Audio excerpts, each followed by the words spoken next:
மற்றொரு தெரிப்பு நிகழ்ச்சிக்கு உங்களை வரவேற்றுக் கொள்கின்றோம். 2009 சொல்லனா துயர் மறைந்த ஆண்டாகும்.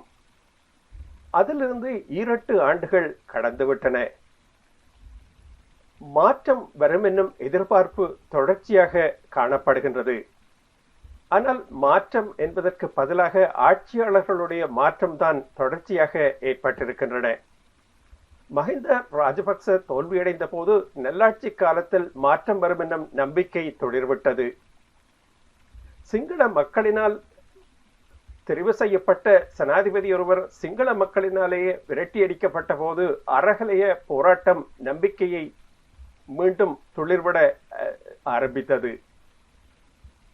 மக்களால் தெரிவு செய்யப்படாத ஒருவர் ஜனாதிபதியாக தெரிவு செய்யப்பட்ட போது மீண்டும் மாற்றம் வரப்போகின்றது என்ற ஒரு நம்பிக்கை காட்டப்பட்டது. பருத்தி முனை தேவேந்திர முனை வரை மக்களால் தெரிவு செய்யப்பட்ட தேசிய மக்கள் சக்தி ஆட்சி மாற்றம் ஏற்பட்ட போது மீண்டும் நம்பிக்கைக்கான அறிகுறிகள் தெரிய ஆரம்பித்தன. ஓராண்டு கழிந்துவிட்டது. மாற்றம் ஏற்பட்டிருக்கிறதா என்ற கேள்விக்கான விடை நடைபெறுகின்ற சம்பவங்களே சாட்சிகளாக தெரிகின்றன.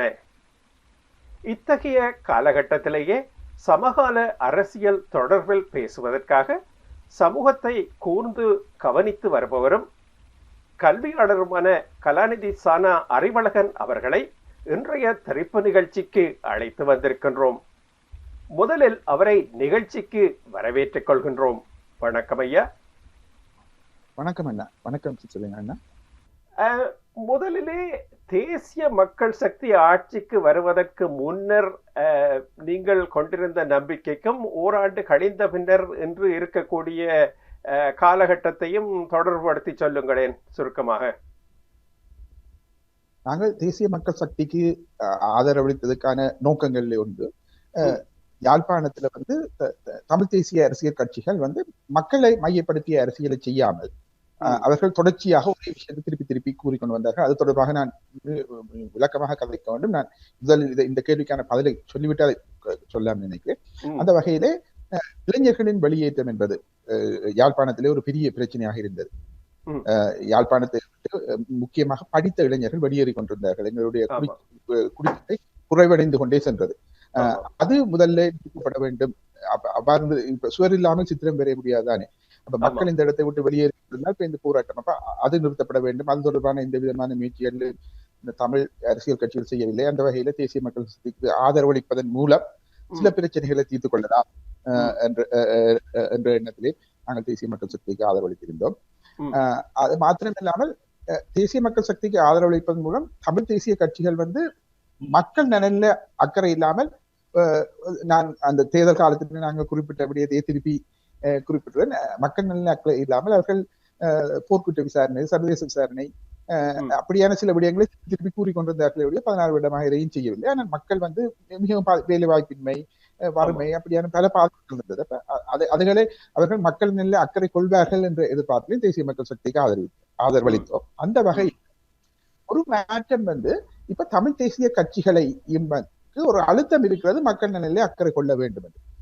அவர்கள் அந்த பாராளுமன்ற தேர்தலிலே அவர்களுக்கு கிடைக்க அந்த அதிர்ச்சி வைத்தியத்தின் தொடர்ச்சியாக அவர்கள் தங்கள் அரசியல் இதை குறிப்பிட்ட அளவு மாற்ற முயற்சிக்கிறார்கள். ஆனா அவர்கள் முற்றாக மாற்றினார்கள் என்று சொல்ல முடியாது. இப்ப தேசிய மக்கள் சக்தி மக்கள் மத்தியில் இறங்கி வேலை செய்யும் போது அவர்களுக்கும் அப்படியான ஒரு தேவை இருக்கிறது. அப்படி இல்லாமல் தங்கள் அரசியலை கொண்டு செல்ல முடியாது என்பதை ஒரு வகையில உணர்கிறார்கள். அந்த தேர்தல் முடிந்த சில காலங்களில் அவ்வாறு வேலை செய்ய முயற்சித்தார்கள். ஆனால் மீண்டும் இப்பொழுது திருப்பி பழைய கதைகளை கூறிக்கொண்டு பழைய அரசியலுக்கு, அதாவது மக்கள் சொன்ன செய்தியை முதலில் புரிந்த மாதிரி இருந்தார்கள். இப்போது அது புரியாத மாதிரி நடித்து கொண்டோ ஏதோ பழைய அரசியலுக்கு மீண்டும் செல்ல முயற்சிக்கிறார்கள். அப்படி இருக்கும்போது சில சமயங்களில் அடுத்த தேர்தல்களில் மீண்டும் ஒரு அதிர்ச்சி அவர்களுக்கு வரும்போது மீண்டும் அதை செய்ய முயற்சிப்பார்கள். அந்த வகையில சில மாற்றங்கள் ஏற்பட்டிருக்கின்றன. ஆனால் எல்லா மாற்றங்களையும் ஒரேடியாக நாங்கள் எதிர்பார்க்க முடியாது. இது 75 வருட காலங்களாக மாறி விடயம். அதாவது இப்ப உடனடியாக இப்ப ஒரு வருத்தம் என்ன என்பதை சரியாக கண்டுபிடித்து அதற்கான சிகிச்சை தான் அளிக்கப்பட வேண்டும் என்றால் அதுக்கு காலம் எடுக்கும். அதை விட்டு குணங்குறிகளை தீர்ப்பதாக இருந்தால் உடனடியாக தீர்த்து உடனடியாக விளைவுகளை பார்க்க முடியும். அந்த வகையிலே ஒரு வருடத்திலே எதிர்பார்த்த எல்லா மாற்றங்களும் கிடைக்கும் என்று இல்லை, ஓரளவுக்கு மாற்றம் ஏற்பட்டிருக்கிறது. நீங்கள் தேசிய மக்கள் சக்தி ஒரு வருடத்தில் மாற்றங்கள் ஏற்படுத்த முடியாது என்ற கருத்தை சொன்னீர்கள். அது பலரும் சொல்லக்கூடிய ஒரு கருத்து, அது ஏற்றுக்கொள்ளக்கூடியதுதான். ஆனால் மாற்றத்திற்கான ஒரு அச்சாரம் என்று சொல்வார்கள், ஒரு நம்பிக்கை ஏற்படுத்துவதற்கு அதீதமான எந்த மாற்றத்தையும் ஏற்படுத்தி இருக்க வேண்டியதில்லை. அரசியலமைப்பில் இருக்கக்கூடிய இந்த மாகாண சபை தேர்தல்களை ஏனும் நடாத்தி மக்களுக்கு ஒரு நம்பிக்கையை ஏற்படுத்தி இருக்கலாம் அல்லவா இந்த ஓராண்டு காலத்தில்? அதற்கு வேறு காரணங்கள் சொல்ல முடியாது அல்லவா? நிச்சயமாக அதை நடத்தி இருக்கலாம். அது அடுத்த வருடத்தில் அந்த தேர்தல் நடக்கும் என கூறுகிறார்கள். ஏற்கனவே ஜனாதிபதி தேர்தல் பழைய அரசாங்கம் நடத்தியிருந்தாலும் பாராளுமன்ற தேர்தல், உள்ளூராட்சி தேர்தல் என்று 2 தேர்தல்கள் நடத்தப்பட்ட காரணத்தால 3வது தேர்தலுக்கு கொஞ்சம் தள்ளி போட்டிருக்கலாம். ஆனால் நான் அதை ஏற்றுக்கொள்கிறேன். நிச்சயமாக மாகாண சபை தேர்தல் நடத்தப்பட்டிருக்க வேண்டும், அது நடத்தத்தான் வேண்டும், அதுல மாற்று கருத்து இல்லை. அது அடுத்த வருடத்தில் நடக்கும் என்றுதான் பலரும் எதிர்பார்க்கிறார்கள். தேசிய மக்கள் சக்தியை பொறுத்தவரையில அவர்களோட கொள்கையில இப்ப இடதுசாரிகளுக்கும் தமிழ் தேசிய அரசியல்வாதிகளுக்கும் இடையிலே ஒரு சின்ன வித்தியாசம் இருக்கிறது. இப்ப தமிழ் தேசிய அரசியல்வாதிகள் எல்லா பிரச்சனை முழுவதையும் இனப்பிரச்சனை, அதாவது இனப்பிரச்சனையா தான் பார்க்கிறார்கள். இடதுசாரிகள் அதை வர்க்க பிரச்சனையாக பார்க்கிறார்கள். ஆனால் எங்களோட பிரச்சனை உண்மையிலே காம்ப்ளிகேட்டட், குழப்பமானது. இதுக்குள்ள ரெண்டுமே கலந்திருக்கு. அவர்களோட பிரேம்ல இது இப்படி பார்த்து கொண்டிருக்கார்கள், இவர்கள் ஒரு வகையில பார்த்து கொண்டிருக்கிறார்கள். ஆனா ரெண்டையும் கலந்ததாகத்தான் இந்த பிரச்சனை இருக்கிறது. அப்ப இடதுசாரிகள் சில பேருக்கு தேசிய இனப்பிரச்சனையை புரிந்து கொள்வதற்கு கொஞ்சம் நேரம் எடுக்கலாம், அவர்கள் அதை வித்தியாசமான முறையில் அணுகவழிக்கலாம். ஆனால் நிச்சயமாக இப்ப சில பேர் குறிப்பிட்டிருக்கிறார், இப்ப தேசிய மக்கள் சக்தி ஆட்சியில் இருக்கும் வரைக்கும் இனவாத பாதிப்புகள் தமிழ் மக்களுக்கு இருக்காதென்றாலும் நாளைக்கு வேறொரு கட்சி ஆட்சிக்கு வரும்போது அப்படியான பாதிப்புகளை எதிர்நோக்க வேண்டி வரும். அந்த வகையிலே ஒரு தீர்வு தேவை என்பதை ஏற்றுக்கொள்ளத்தான் வேண்டும். நீங்கள் குறிப்பிட்ட மாதிரி மாகாண தேர்தல் நடத்தி இருக்க வேண்டும், அது நடக்கும் என்ற நம்பிக்கை எனக்கு இருக்கிறது. மேற்கொண்டு தேசிய மக்கள் சக்தி மாற்றம் என்று சொல்லும் போது நான் அதை முதலே குறிப்பிட்ட போது அந்த வருத்தத்தினுடைய ஆழமாக குணங்குறிகள் ஆராயாமல் அதை டயக்னோஸ் பண்ணி தீர்க்கிற ஒரு முயற்சியாக தான் இந்த கிளீன் ஸ்ரீலங்கா ப்ராஜெக்ட் அப்படியான சில விடயங்களை ஆரம்பித்திருக்கிறார்கள். உண்மையில ஒரு நாடு அபிவிருத்தி அடையும் என்று சொன்னால் அது இந்த மனப்பாங்குல மாற்றம் வேண்டும், அந்த மனப்பாங்கு மாற்றத்தை கொண்டு வரது அப்படியான நீண்ட கால திட்டங்களோட ஒரு வித்தியாசமான அரசாங்கம் பதவிக்கு வந்திருக்கிறது. இதை நான் முன்பே குறிப்பிட்டது மாதிரி இதுல இன்னும் ஒரு விடயத்தையும் குறிப்பிடலாம். உண்மையிலே நான் இந்த இனப்பிரச்சனை என்று சொன்னது இந்த இன்னும் ஒரு வடிவத்தை நீங்கள் பார்த்தீர்கள் என்று சொன்னால், இலங்கை 1948ஆம் ஆண்டுல சுதந்திரம் கிடைத்ததுல இருந்து உண்மையிலே சுதந்திரம் கிடைத்ததோ தெரியாது, ஒரு 5 குடும்பங்கள் தான் மாறி மாறி ஆட்சி செய்தன. அது யுஎன்பியாக இருக்கலாம், எஸ்எல்பியாக இருக்கலாம். ஆனா அவர்கள் எல்லோரும் இந்த ஒரு விதத்திலே சொந்தக்காரர்கள், ஒரு மேலடுக்கு குடும்பங்களை சேர்ந்த 5 குடும்பங்கள் ஆட்சி செய்தன. அவர்கள் ஒன்றை கண்டுபிடித்தார்கள், இந்த நாட்டு குடித்தொகையை பொறுத்தவரையில 75% பெரும்பான்மையின மக்கள். அப்ப பெரும்பான்மையின மக்களை மட்டுமே சந்தோஷப்படுத்தி அவர்களை சாட்டிஸ்ஃபை பண்ணி மட்டுமே தாங்கள் ஆட்சிக்கு வர முடியும் என்பதை உணர்ந்து கொண்டு ஒரு சோம்பேறித்தனமான, ஒரு சுயநல சோம்பேறித்தனமான அரசியலை அவர்கள் முன்னெடுக்க முற்பட்டார்கள் என்று நான் நினைக்கிறேன். அவர்கள் ஒரு இனவாத அரசியலை தூண்டிவிட்டார்கள். அது சிங்கள மட்டும் சட்டமோ ஏதோ ஒரு வகை அவர்களை சாட்டிஸ்ஃபை பண்ணி தாங்கள் ஆட்சிக்கு வந்து கொள்ளலாம், சிறுபான்மையினங்களை பற்றி கவலைப்பட தேவையில்லை என்று அவ்வாறு செய்து இந்த இனவாதத்தை தூண்டி அதன் மூலம் ஆட்சிக்கு வரலாம் என்ற அந்த குறுக்கு வழியை கண்டுபிடித்த பின்னர் அவர்கள் உண்மையாக இந்த நாட்டின் அபிவிருத்தியை பற்றி பெரிதாக அலட்டிக் கொள்ளவில்லை, பெரிதாக கவலைப்படவில்லை. அது தெரிகிறது என்னென்றால், இலங்கையை பொறுத்தவரையில சுதந்திரம் கிடைக்க போது ஆசியாவில் ஜப்பானுக்கு அடுத்ததாக தனிநபர் வருமானம் கொண்ட ஒரு நாடாகவும் சவுத் ஏசியாவில் மிகவும் வளமான நாடாகவும் இருந்தது. ஆனால் இன்றைக்கு ஒரு வறுமையான நாடாக மாறி இருக்கிறது. அது மட்டுமில்லை, உங்களுக்கும் தெரிஞ்சிருக்கும், 1965 Singapore Lee Kuan Yew Colombo மாதிரி சிங்கப்பூரை அபிவிருத்தி செய்ய போறோம் என்று சொல்லி சொன்னவர் இன்றைக்கு நிலைமை இப்படி இருக்கு என்று சொன்னால் அது ஆட்சியாளர்கள் விட்ட பிள்ளை. ஆட்சியாளர்கள் சுயநலமாக அவர்கள் குறுக்கு வழியை கண்டுபிடித்தார்கள். அதாவது இனவாதத்தை தூண்டி அதன் மூலமே பதவிக்கு வரலாம் என்பதை மாறி மாறி ரெண்டு கட்சிகளும் அதையே செய்து கொண்டிருந்தன. அந்த வகையில நிச்சயமாக நீங்கள் குறிப்பிடுவது முற்றிலும் சரியான விடயம். அதாவது தமிழ் தரப்பிலே சமஷ்டி குறித்து பேசுவது போல சிங்கள தரப்பிலே இந்த இனப்பிரச்சனை தீர்வு, இப்படியாக புதிய அரசியல் யாப்பு, இவைகள் எல்லாம் நான் நினைக்கிறேன் ஒரு கோட்பாட்டு ரீதியான உரையாடல்கள். அடிப்படையிலே சாதாரணமாக தெருவில் இருக்கக்கூடிய ஒரு மனிதனுக்கு ஒரு நம்பிக்கை, தமிழ் மனிதனாக இருக்கும் பொழுது அவருக்கு சிங்கள தலைமைகள் மீதான நம்பிக்கையும் சிங்கள மக்களுக்கு தமிழ் மக்களோடு சேர்ந்து வாழ வேண்டும் என்ற ஒரு நம்பிக்கை, ஒரு பரஸ்பர உறவாடலுக்கான ஆரம்ப புள்ளிதான் அவசியமாக இருக்கின்றது. இப்படியான சூழலிலே நீங்கள் புதிய அரசியல் யாப்பு சமஷ்டி இந்த பேச்சுக்களுக்கு அப்பால் இப்பொழுது ஒரு இந்த திருகோணமலை விவகாரத்தை எடுத்துக்கொண்டால் கூட அந்த நீதிமன்ற உத்தரவை அமுல்படுத்துவதிலே தானே அடிப்படையான பிரச்சனை ஏற்பட்டது. அந்த பௌத்த துறவிகளுடைய நிபந்தனைக்கு அரசு செவிசாய். இப்படியான சந்தர்ப்பங்களிலே இந்த இன்றைக்கு அமைந்திருக்கக்கூடிய தேசிய மக்கள் சக்தியினுடைய அரசு மிக பலம் வாய்ந்த ஒரு அரசு ஏன் தெளிவான முடிவுகளை எடுப்பதற்கு தயங்குகின்றார்கள்? இது நான் ஒரு தேசிய மக்கள் சக்தியின் ஆதரவாளர் தான், அந்த கட்சியை சேர்ந்தவனாக இல்லை. தேசிய மக்கள் சக்தி ஆட்சிக்கு வர முதலே தென்னிலங்கையில் அவர்களுக்கு எதிரான பிரச்சாரத்தை இனவாத கட்சிகள் முன்னெடுத்திருந்தன. அதுல குறிப்பிடக்கூடிய முக்கியமான விடயம் வந்து தேசிய மக்கள் சக்தி ஆட்சிக்கு வந்தால் கண்டி பிரகரா நடக்காது, பௌத்தத்தின் முன்னுரிமை பறிக்கப்படும், அப்படியான ஒரு விடயத்தை முன்னெடுத்திருந்தார்கள். இப்ப இந்த காலங்காலமாக இந்த பௌத்த பேரினவாதம் சிங்கள மத்தியில ஊறி இருக்கிற ஒன்று. அதை இலகுவாக ஒரு கட்சி உடனடியாக அதை சேலஞ்ச் பண்ண முடியாது, அதுக்கு காலம் எடுக்கும், அதுக்கு காலம் தேவை. அப்போ தேசிய மக்கள் சக்தியினுடைய பலவீனமே அந்த பௌத்தம் என்பது. அந்த பௌத்தத்தை அவர்கள் பௌத்தத்துக்கு எதிராக செயற்படுகிறார்கள் என்பதை இந்த இனவாத கட்சிகள் அதை பிரச்சாரம் செய்ய முற்பட்டால் அவர்கள் சரி அந்த ஏனென்றால் அது தொடர்பான சந்தேகம் ஏற்கனவே அவர்களை பற்றிய ஒரு சந்தேகம் சிங்கள மக்கள் மத்தியில இந்த தேர்தல் காலங்களில் விதைக்கப்பட்டிருக்கிறது. அப்ப இப்படியான ஒரு இது நடக்கும் போது அது இலகுவாக அந்த ஆட்சியை குழப்புவதற்கு இனவாத சக்திகள் முயற்சிக்கலாம் என்ற பயம் அவர்களுக்கு இருக்கலாம் என்று நான் நினைக்கிறேன். ஏனென்று சொன்னால் தேர்தலுக்கு முதலே இந்த பிரச்சனை செய்யப்பட்டது. அதே நேரத்தில் ஏனென்றால் இது ஒரு இடதுசாரி கட்சி, மதசார்பற்ற கட்சி. அந்த வகையில இவர்கள் வந்து பௌத்த மதத்துக்கு முன்னுரிமை, இது உங்களுக்கு தெரியும் தானே, வரலாற்றிலேயே இந்த பௌத்த மதத்தின் தேவைக்காகத்தான் சிங்கள மொழி உருவாக்கப்பட்டு அதை பாதுகாப்பது என்பது அங்கே ஊறி போயிருக்கிற ஒரு விஷயம். அதை அந்த அளவு இலவாக சேலஞ்ச் பண்ண முடியாது, அதற்கு நேரம் எடுக்கும். இப்ப சில விடயங்கள் உடனடியாக செய்ய முடியாதுன்னு நான் நினைக்கிறேன். இப்ப உதாரணமாக நீங்க உங்களோட பக்கத்துல இருக்கிற ஆஸ்திரேலியாவை பாத்தீங்கன்னு சொன்னால் அதுல இந்த பழங்குடி மக்களுக்கு எதிராக இனவழிப்பு நடந்தது இல்லையா? இனவழிப்பு நடந்து இவ்வளவு காலங்கள் 2006ஆம் ஆண்டுல தான் முதலாக ஆளுங்கட்சி அதுக்கு மன்னிப்பு கேட்டார்கள் இல்லையா? அதுக்கு 30 வருடங்களுக்கு மேல் எடுத்தது. அது உடனடியாக மாற்ற முடியாது. அந்த பெரும்பான்மை என்ற சிந்தனை போக்கை மாற்றுவதாக இருந்தால் அவர்கள் முதல் பாடத்திட்டத்தை மாற்றினார்கள். அந்த பாடத்திட்டத்தில் படித்து வந்தவர்கள் அதை இழந்தார்கள். நாங்கள் தவறு செய்து விட்டோம் என்பதை பெரும்பான்மை உணர்ந்து அதற்கு பின்னர் தான் ஆளுங்கட்சி அப்படியான ஒரு நிலைப்பாட்டுக்கு வரக்கூடியதா இருந்தது. பெரும்பான்மை இந்த சிந்தனை போக்கு ஒரு வகையில இருக்கும்போது ஒரே அடியாக ஒரு இரவிலே ஆளுங்கட்சி அதுக்கு எதிரான ஒரு நிலைப்பாட்டை எடுக்குமா இருந்தால் அது தொடர்ந்து ஆட்சி செய்வது என்பது மிகவும் பிரச்சனையாக இருக்கும். அது ஒரு அபிவிருத்தி அடைந்த நாடான ஆஸ்திரேலியாவிலேயே அந்த காலம் எடுத்ததாக இருந்தால் இலங்கையிலும் அது நடக்கும். ஆனா இப்போதைக்கு இல்லை. சில வேளைகளில் எங்களுடைய தலைமுறை அதை பார்க்க முடியாமலும் இருக்கலாம். அதான் நான் முதலே நான் இதை பற்றி குறிப்பிட்டேன். எங்களுடைய விஷன், எங்களுடைய நோக்கம் வந்து நாங்கள் சமஷ்டி ஆட்சியை பெறுவதாக இருந்தால் அது இப்போதைக்கு அது பெறப்பட முடியாதுன்னு தான் நான் நினைக்கிறேன். அதற்கு நிறைந்த காலம் எடுக்கும். சில வேளைகளில் எங்கள் தலைமுறை அதை பார்க்க முடியாது, அடுத்த தலைமுறை தான் சமஷ்டி ஆட்சி அனுபவிக்கக்கூடியதாக இருக்கும்.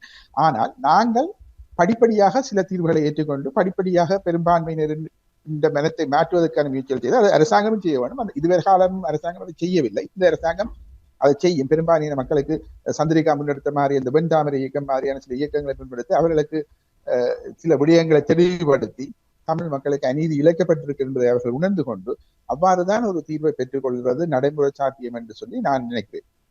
எதையுமே நாங்கள் உடனடியாக எதிர்பார்க்க முடியாது எனது தனிப்பட்ட கருத்து. நிச்சயமாக நீங்கள் கூறுவது முற்று முழுவதாக ஏற்றுக்கொள்ளக்கூடியதாக இருக்கிறது. என்னுடைய அடிப்படையான கேள்வி என்ன என்று கேட்டால், மாற்றம் ஒரு வருடத்தில் ஏற்படுத்த முடியாது, அரசியல் யாப்பு போன்ற விடயங்கள் மிகவும் சிக்கலான விடயம் என்பது பலரும் ஏற்றுக்கொள்ளக்கூடிய ஒரு விடயம்தான். ஆனால் அடிப்படையான சில விடயங்களிலே தெளிவான ஒரு சமிக்ஞை இப்பொழுது வடக்கு கிழக்கு பகுதிகளை எடுத்துக்கொண்டீர்களானால், இது இந்த அரசியல் மாகாண சபைகள் குறித்து பேசினோம். இப்பொழுது வடக்கு கிழக்கு பகுதிகளை எடுத்துக்கொண்டீர்களானால் தேசிய மக்கள் சக்தி அவர்கள் சார்பில் செயல்படக்கூடிய ஒரு நம்பிக்கையை கட்டியெழுப்பக்கூடிய பிரமுகர்களை அங்கு அவர்களுக்கு கிடைக்கவில்லையா, அல்லது அவர்கள் அப்படியானவர்களை ஊக்குவிக்கவில்லையா என்ற ஒரு கேள்வி கூட எழுகின்றது அல்லவா? அதை பற்றி நீங்கள் என்ன நினைக்கின்றீர்கள்? எல்லாமே நாங்கள் தேசிய மக்கள் சக்தி எல்லா விதத்திலும் ஒரு பிழையும் விடாத கட்சி என்று சொல்ல வரவில்லை. இருப்பதற்கு அது நல்ல கட்சி என்பதைத்தான், இதை விட நல்ல கட்சி வரலாம், அதை நான் ஏற்றுக்கொள்கிறேன். ஒரு வகையில நீங்கள் சொல்ற மாதிரி இந்த தமிழ்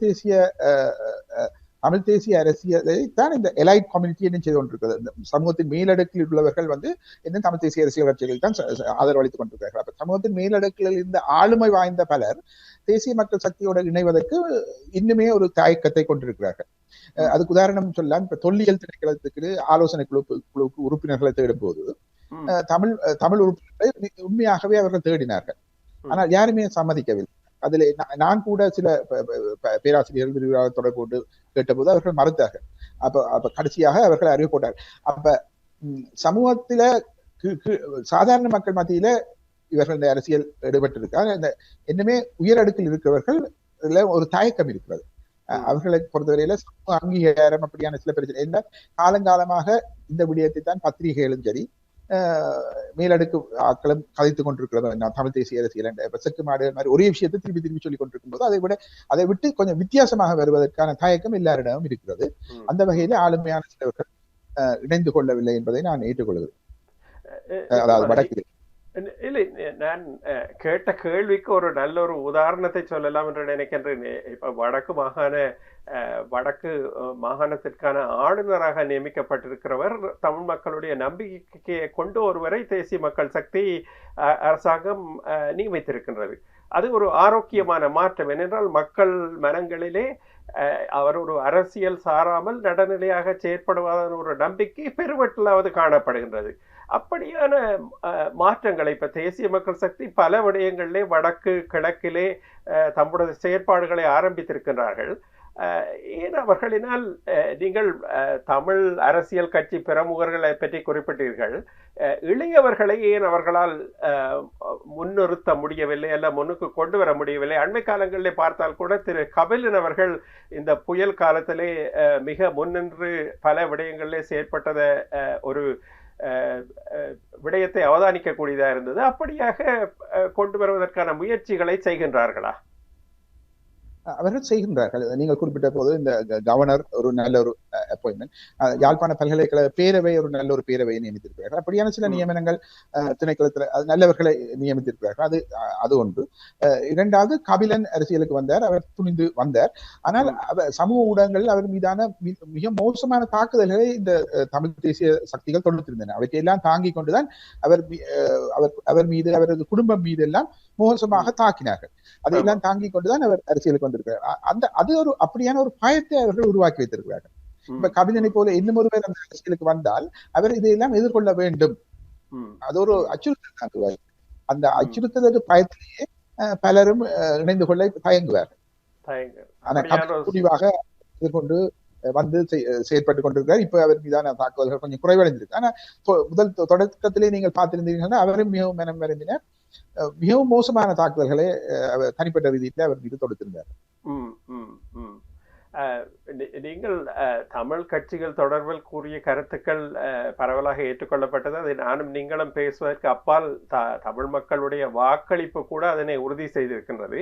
இப்படியான சூழலிலே தமிழ் மக்களை நம்பிக்கைகளை தக்க வைத்துக் கொள்வதற்கும் வளர்ப்பதற்கும் தேசிய மக்கள் சக்தி அதிகமான முயற்சி எடுக்கவில்லையோ? ஏனென்றால் இப்பொழுது கூட வடக்குக்கு தென்பகுதியில மலையகத்திலிருந்து மக்களை கொண்டு வருவது பற்றி பேசுகின்றார்கள்.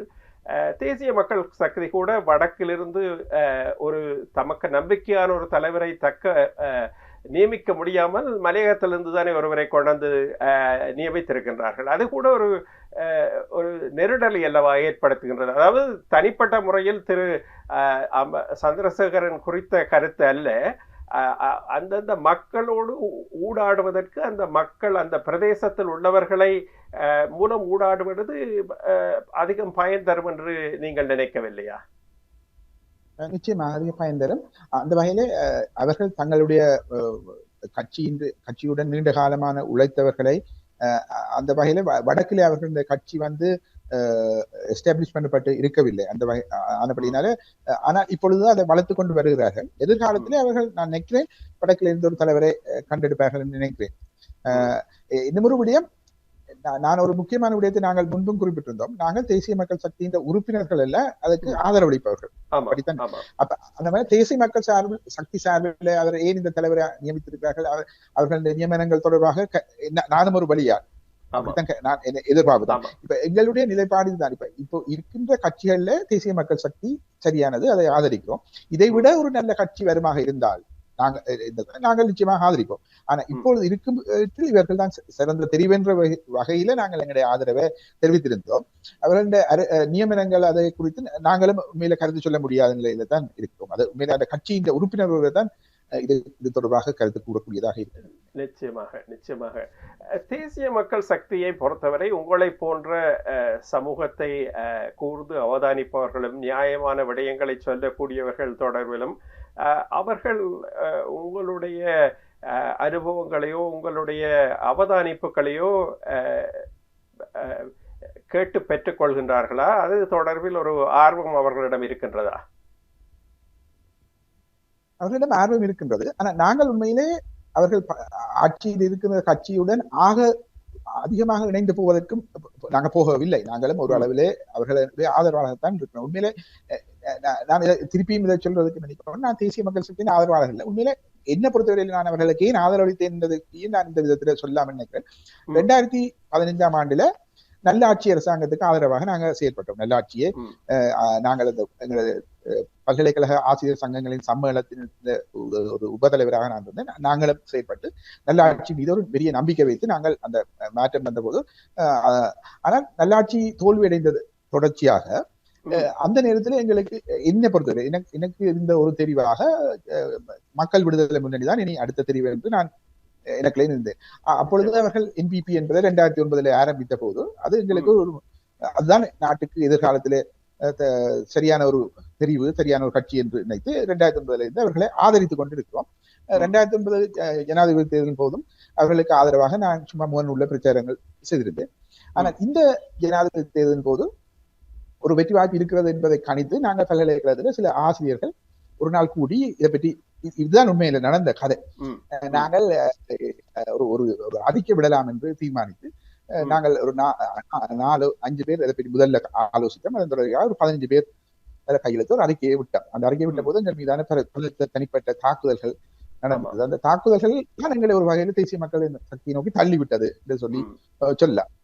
அப்ப அதன் தொடர்ச்சியா சிலர் நினைத்தார்கள், இப்படியான தாக்குதல்கள் என்றால் எங்களுக்கு ஒரு வெளி வேணும், பல்கலைக்கழகத்தில் எங்களுக்கு ஒரு ஸ்பேஸ் வேண்டும், நாங்கள் எதையும் விமர்சிக்கிறதுக்கு, எதையும் கதைப்பதற்கு. இப்ப நாங்கள் ஒரே விடயத்தை திருப்பி கதைத்துக் கொண்டிருக்கோம். அந்த வெளியை தேசிய மக்கள் சக்தி தான் தரும் என்று நாங்கள் நம்பினோம். இப்ப தேசிய மக்கள் சக்திக்கு ஆதரவளிப்பதன் மூலம் அந்த எங்களுக்கான ஒரு வெளியே பல்கலைக்கழகத்தில் பெற்றுக்கொள்ளலாம் என்ற நம்பிக்கையில, அது மட்டுமில்ல பாராளுமன்ற தேர்தலில் அவர்களுக்கு ஆதரவளிக்கிறாங்க. அதை தவிர நாங்கள் அந்த கட்சியுடன் முற்றாக இணையவில்லை இதுவரையிலே. அந்த கட்சியுடைய உறுப்பினராகவோ அந்த கட்சியின் ஆதரவாளர்கள் என்றுதான் இதுவரையிலே சொல்லலாம். நிச்சயமாக நான் தேசிய சக்தி தொடர்பில் கூர்மையான கேள்விகளை தொடுத்தது நீங்கள் தேசிய மக்கள் சக்தி கட்சியை சேர்ந்தவர் என்பதற்கு அப்பால் ஒரு கல்வியாளராகவும் சமூகத்தில் அக்கறை கொண்டவராகவும் இருக்கின்ற உங்களை போன்றவர்கள் நிச்சயமாக பல்வேறு கட்சிகளையும் மக்கள் சார்ந்து சிந்திக்கக்கூடியவர்கள். அந்த மனநிலை சமூகத்தில் குறைந்திருக்கின்றது. தென்னிலங்கை கட்சிகளுடன் இணைந்து செயற்படுவது என்பது சமூக விரோதம் என்பது போன்ற ஒரு மனநிலை ஏற்பட்டிருக்கின்றது. அது ஆரோக்கியமானது அல்ல. அது மக்கள் நலன் சார்ந்து எந்த கட்சி செயற்பட்டாலும் அது அதனுடன் செயற்படுவது நிச்சயமாக வரவேற்கப்பட வேண்டியதுதான். இந்த நேரத்தில் இன்னும் ஒரு கேள்வியையும் தொடுக்க விரும்புகின்றேன். சமூகத்திலே இந்த சமூக வலைத்தளங்கள், சோசியல் மீடியா போன்றவையுடைய செயற்பாடுகள் அதிகரித்த பின்னர் தவறான தகவல்கள் அதிகமாக சமூகத்திலே பரப்பப்படுகின்றது என்ற ஒரு நினைப்பு உங்களுக்கு ஏற்படுகின்றதா? அரசியல் தவிர்த்து சமூகம் சார்ந்த எல்லா விடயங்களுமே அதிகமான தவறான புனைகதையான தகவல்கள் பரப்புகின்ற ஒரு மனநிலை அதிகரித்திருக்கின்றதா? நிச்சயமாக. இப்ப அதான் சமூக ஊடகங்கள்ல யாரும் எதையும் எழுதக்கூடியதா இருக்கிறது. அது இந்த நம்பிக்கை என்னன்னு தெரியாது, உண்மை என்று தெரியாமலே ஒரு விஷயத்தை பரப்பி கொண்டிருக்கிறார்கள். அது தனிப்பட்ட தாக்குதல்கள் மிக மோசமாக இருக்கின்றன. அது சமூக ஊடகங்களுடைய ஒரு நெகட்டிவான விஷயம்தான். அதன் தொடர்ச்சியாக பிழையான தகவல்கள் அதிகம் பரப்பப்படுகின்றன. அதை அப்படியான மனநிலை ஏன் சமூகத்தில் அதிகரித்திருக்கின்றது என்று நீங்கள் ஒரு கல்வியாளராக உங்களுக்கு அதை பற்றி சொல்லுங்களேன். ஏன் யுத்தத்தினுடைய பிரதிபலிப்பா? ஏனென்றால் யுத்தம் முடிவடைந்து 16 ஆண்டுகளின் பின்னர் இன்னும் நாங்கள் யுத்தத்தை ஒரு காரணமாக சொல்லிக் கொண்டிருக்கலாமா? அதற்கெல்லாம் அப்படி நான் நினைக்கவில்லை. யுத்தத்தின் பிரதிபலிப்பு இது தனியா தமிழ் சமூகத்தில் மட்டும் காணப்படுகிறதா, பொதுவாக எல்லா சமூகங்களிலும் இந்த தாக்கம் இருக்கிறதா என்பதும் ஆராயப்பட வேண்டியது. அது தொடர்பாக அது என்னுடைய துறையும் இல்லை, தொடர்பாக நான் பெரிதாக ஆராயவில்லை. ஆனால் இதன் காரணமாக பல சமூக ஊடகங்களுக்கு வர தயங்குகிறார்கள், சமூக ஊடக கணக்குகளை முடக்கி வைத்திருக்கிறார்கள். அது நிச்சயமாக தனிப்பட்ட தாக்குதல்கள் மிக மோசமாக இருக்கிறது. அந்த வகையிலே சமூக ஊடகங்கள் மீது ஒரு வகையான கண்காணிப்பு இருப்பது நல்லது. உண்மையிலே நான் இது தொடர்பாக நீங்கள் சொன்ன இந்த உளவியல் ரீதியான ஆராய்ச்சியை நான் செய்யவில்லை. நிச்சயமாக இது உங்களுடைய ஒரு அவதானிப்பு குறித்து தான் என்ன என்று வினவினேன். மற்றொரு விடயம் அண்மை காலமாக அதிகமாக பேசப்படுகின்றது. புயல் ஏற்பட்டதன் பின்னர் மலையகம் மிகவும் உள்ளாகி இருக்கின்றது. மலையகத்திலிருந்து மக்களை இடம்பெயர வேண்டிய ஒரு சூழல் இருக்கின்றது. அவர்களை வடக்குக்கு அழைக்க வேண்டும் என்ற கருத்துக்கள், வடக்குக்கு அழைக்க கூடாது என்று எதிர்கருத்துக்கள் சொல்லப்படுகின்றன. இவை பற்றி நீங்கள் என்ன, உங்களுடைய நிலைப்பாடு என்ன? என்னுடைய தனிப்பட்ட கருத்து, வடக்கினுடைய சனத்தொகை மிகவும் குறைவாக இருக்கிறது. அதே நேரத்தில் மலைய மக்கள் இந்த தோட்டக்காணிகளில் வாழ்வதால், அந்த வீடுகளில் வாழ்வதாலே அவர்கள் அந்த தோட்டங்களில் வேலை செய்ய வேண்டிய நிர்பந்தத்துக்கும் உள்ளாகிறார்கள். அப்ப அந்த தோட்ட கம்பெனிகள் மிகவும் குறைந்த வேதனத்தை தான் அவர்களுக்கு வழங்குகிறார்கள். அவர்களுக்கு அந்த லேபர்ஸ் அந்த கிடைக்கிறபடினால் அதுக்கு ஒரு தட்டுப்பாடு ஏற்படும் பட்சத்தில் அவர்களும் அதிக வேதனம் கொடுக்க வேண்டிய அழுத்தம் அவர்களுக்கு உள்ளாகும். ஆனால் இது யாரையுமே கட்டாயப்படுத்தி எங்கேயுமே குடியமர்த்த முடியாது. மலையக தமிழ் மக்கள் யாராவது விரும்புவார்களாக இருந்தால் அவர்களுக்கு வடக்கிலே பெரும்பாலான அரச காணிகள் இருக்கிற தனியார் காணிகளை வடக்கிலே குடியமர்வதற்கான வசதி வாய்ப்புகளை அரசாங்கம் செய்து கொடுக்க வேண்டும். அவர்களுக்கான வேலை வாய்ப்பையும் கருத்து கொள்ள வேண்டும். அது உண்மையிலே 2 பகுதிக்குமே அது நன்மையை பயப்பதாக இருக்கும். மலைய தமிழர்களை பொறுத்தவரையிலும் அந்த ஆபத்தான பகுதிகளில் இருந்து வரலாம். அதே நேரத்துல ஒரு இடத்துல அவர்கள் இந்த டேக்கிங் ஃபார் கிராண்டட் இந்த மாதிரி இந்த வேலை குறைந்த சம்பளத்தில் வைத்துக் கொண்டிருக்கும் போது இங்க அவர்கள் தோட்டம் செய்து தங்களுடைய எதிர்காலத்தை வளமாக்கி கொள்ளலாம். வடக்கை பொறுத்தவரையிலும் வடக்கின் பெரிய பிரச்சனையை சனத்தொகை குறைந்து கொண்டு போறது. அது அந்த வகையில தமிழ் மக்கள் குடியேறுவதை வடக்கு மக்களும் விரும்புவார்கள். அது ஒரு நல்ல விடயம் என்னதான் நான் கருதுகிறேன். ஆனால் வடக்கிலே ஏற்கனவே காணி பிரச்சனைகள், பல குடும்பங்கள் யுத்தம் முடிவடைந்து 16, 17 ஆண்டுகளுக்கு பின்னரும் கூட அவர்களுடைய சொந்த காணிகளை மீட்க முடியாமல் இருக்கின்ற ஒரு சூழலிலே இது ஒரு சமூகத்திலே ஒரு கொந்தளிப்பையோ அல்ல ஒரு பதட்டத்தையோ ஏற்படுத்த வாய்ப்பு இருக்கின்றது என்று நீங்கள் நினைக்கிறீர்களா? இப்படி மலையகத்திலே இருந்து இங்கு கொண்டு வந்து குடியமர்த்தினால் அது உண்மையில வடக்குல யாழ்ப்பாணத்துல ராணுவம் பிடித்து வைத்திருக்கிற காணிகள், அது இன்னும் பலருக்கு சொந்த காணிகளை மீட்க முடியாமல் இருக்கிறது. அது ராணுவத்துடன் மெல்ல மெல்ல அந்த பிரச்சனையை தீர்க்கப்பட வேண்டும். அதுவும் நான் முதலில் குறிப்பிட்ட உடனடியாக ஓரிரவில் தீர்க்க முடியாது. அது தொடர்பான முயற்சியில் அரசாங்கம் ஈடுபட்டு கொண்டிருக்கிறேன்னு நினைக்கிறேன். ஆனா அது தீர்க்கப்பட வேண்டும், அது முக்கியம். ஆனா வன்னி பகுதியில அரச காணிகள் பெருமளவில் இருக்கின்றன. அந்த அரச காணிகள்ல மலைய மக்கள் விரும்பினால் அவர்களுக்கு அதுல குடியேறுவதற்கான வாய்ப்பை வழங்கலாம். ஆனால் அந்த காணி பிரச்சனை யாழ்ப்பாணத்துல தான் இருக்கு. யாழ்ப்பாணத்துல இந்த ஹை செக்யூரிட்டி ஜோன்ல பல காணிகளை ராணுவம் பிடித்து வைத்துக் கொண்டிருக்கிறது தேவையற்ற முறையில. அதை காலப்போக்கில் அது விடுவிக்கப்படும் என்ற எதிர்பார்ப்பு எனக்கு இருக்கிறது. ஆனா ஒரு வருடமாக சில காணிகள் விடுவிக்கப்படவில்லை என்பது தொடர்பான கவலையும் இருக்கிறது. ஆனால் அது தொடர்பான முயற்சியில் அரசாங்கம் ஈடுபட்டு நிச்சயமாக இறுதியாக நீங்கள் ஒரு கல்வியாளர் என்ற வகையிலும் சமூகத்தை கூர்ந்து அவதானித்துக் கொண்டிருப்பவர் என்ற வகையிலும் அடுத்த 5 ஆண்டுகளிலே வடக்கு தமிழ் பகுதிகள் கல்வி தொடர்பில், சமூகம் தொடர்பில், அடுத்த தலைமுறை தொடர்பில் உங்களுக்கு எப்படியான நம்பிக்கை இருக்கின்றது? நிச்சயமாக அடுத்த தலைமுறையின் இளைஞர்களின் வெளியேற்றம் உடனடியாக நிறுத்தப்பட வேண்டும். ம், அவ்வாறு நிறுத்தப்படாத பட்சத்துல நம்பிக்கை என்பது பெரிய குறைவாக இருக்கிறது. நான் ஒரு உதாரணமா சொல்வதாக இந்த கடந்த 2 மாதங்களிலே இந்த ம், நவம்பர் டிசம்பர் 2 மாதங்களிலே நான் கிட்டத்தட்ட 20 மரணச் சடங்குகள்ல கலந்து கொண்டிருந்தேன்.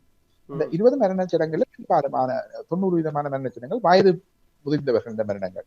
அவர்கள் வந்து 80 வயதுக்கு மேற்பட்டு வாழ்ந்து அவர்கள் தங்கள் வாழ்க்கையை நிறைவாக முடித்திருக்கிறார்கள். ஆனா ம், அதுல எல்லாவற்றிலையும் எங்களுக்கு கவலையான விடயம் என்றால் அந்த தாத்தாக்கள் பாட்டிகள் சாகும்போது பேரன் பேத்திகள் அந்த மண்ணில வளர அதுதான் அந்த சமநிலை பேணப்படும். ஆனா ம், அதுல கிட்டத்தட்ட 75% பேரன்களும் பேத்திகளும் இந்த மண்ணில இல்லை. ம், அவர்கள் வந்து கனடாவிலேயோ அல்லது ஐரோப்பாவிலேயோ வேறுங்கோ வளர்ந்து கொண்டிருக்கார்கள். அந்த ம், வகையில குழந்தைகளை இழந்து கொண்டிருக்கிறது. அதாவது இளைஞர்கள்ட்ட வெளியேற்றம். இப்ப சனத்தொகை பெருக்க வீதம் வந்து 2% யாழ்ப்பாணத்துல குறைவா இருக்குன்னு சொன்னால் ஆமா. அது வந்து உண்மையில பிள்ளைகள் பெறவில்லை என்ற அர்த்தம் இல்லை. பிள்ளைகள் பெறக்கூடியவர்கள் எல்லாம் வெளியேறிவிட்டார்கள். ம், அதாவது இங்க பிறக்க வேண்டிய பிள்ளைகள் ஐரோப்பாவிலும் கனடாவிலும் பிறந்து கொண்டிருக்கின்றன. ம், ம், இந்த இந்த இளைஞர்களின் வெளியேற்றத்தை நிறுத்தாவிட்டால் எதிர்காலத்துல வேற யாராவது இங்க பெற வேண்டும். அப்படி இல்லை என்று சொன்னால் இந்த நிலத்துல வந்து இன்றைக்கு பல பாடசாலைகள் மூடப்படுகின்றன யாழ்ப்பாணம். ம், அதாவது சின்ன பாடசாலை இந்த படிப்பதற்கு பிள்ளைகள் இல்லாம யாழ்ப்பாண பிள்ளைகள் சொல்றார்கள் எங்களோட விஞ்ஞான பீடத்துல வந்து பெரும்பான்மையின மாணவர்கள் தான் அதிகமா இருக்கிறார்கள். எங்கள்கிட்ட சனத்தொகை இல்லை. எல்லாரும் வெளியேறி கொண்டிருக்கிறார்கள். அப்ப அந்த வெளியேற்றத்தை நிறுத்தாத வரையில எதிர்காலம் குறித்து சிறப்பாக சொல்ல முடியாதுன்னு இருக்கு. அதுக்கான வேலை திட்டங்களை அனைவரும் முன்னெடுக்க வேண்டும். தனியா ஆளுங்கட்சி மாத்திரம் இல்லாமல் தமிழரசியல் கட்சிகள் உட்பட எல்லாருமே இதுல கவனம் செலுத்த வேண்டும் என்றுதான் நினைக்கிறேன். ஏனென்றால் அது மாத்திரமில்லை, அந்த dream of the society migrate பண்ணி போய் கொண்டிருக்கிறது. நீங்க அந்த கல்வியை பற்றி வந்து யாழ்ப்பாணம் வந்து கல்வியில பெயர் பெற்றதா விளங்கியது. அந்த மத்திய வர்க்கம் வெளியேறி கொண்டிருக்கிறது. கல்வியில அதிக ஆர்வத்தை காட்டிக் கொண்டிருக்கிற மத்திய வர்க்கம் வெளியேறி கொண்டிருக்கிறது. இன்னும் விஞ்ஞான பிரிவில உயர்தர பெறுபவர்கள் யாழ்ப்பாணம் நன்றாகத்தான் இருக்கிறது. ஆனால் அவ்வாறு பெறுபவர்கள் எடுப்பவர்களும் மெல்ல மெல்ல வெளியேறி கொண்டுதான் இருக்கிறார்கள். அந்த காலப்போக்கில் இந்த வெளியேற்றத்தை நிறுத்தாத இடத்தில் ஒரு ஒளிமயமான எதிர்காலம் இருப்பதாக எனக்கு தெரியவில்லை. இளைஞர்களின் வெளியேற்று நிச்சயமாக நீங்கள் உங்களுடைய ஆதங்கத்தை புரிந்து கொள்ளக்கூடியதாக இருக்கின்றது. புலம்பெயர்வுகள் தமிழ் மண்ணிலே தொடர்ந்து நடைபெறும் பொழுது எதிர்காலம் குறித்த கேள்விகள் நெஞ்சை கணக்க செய்கின்றன. ஆரோக்கியமான மாற்றம் ஏற்பட வேண்டும். தேசிய மக்கள் சக்தி அரசாங்கத்தினுடைய எல்லா விடயங்களுமே நம்பிக்கை தராவிட்டாலும் கூட ஏதோ ஒரு விதத்திலே எங்கோ ஒரு தொலைவிலே ஒரு வெளிச்சம் தெரிகின்றது. இது ஒரு இந்த வெளிச்சம் மாற்றத்தின் ஆரம்பமாக வேண்டும் என்ற நம்பிக்கையை வெளிப்படுத்தி நீங்கள் பல்வேறு பணிகளடையையும் நேரம் ஒதுக்கி இன்றைய தெரிப்பு நிகழ்ச்சியில் கலந்து சிறப்பித்தமைக்கு மனமார்ந்த நன்றிகளையும் வாழ்த்துக்களையும் தெரிவித்து விடைபெற்றுக் கொள்கின்றோம். வணக்கம். நன்றி அண்ணா, நன்றி, வாய்ப்புக்கு நன்றி.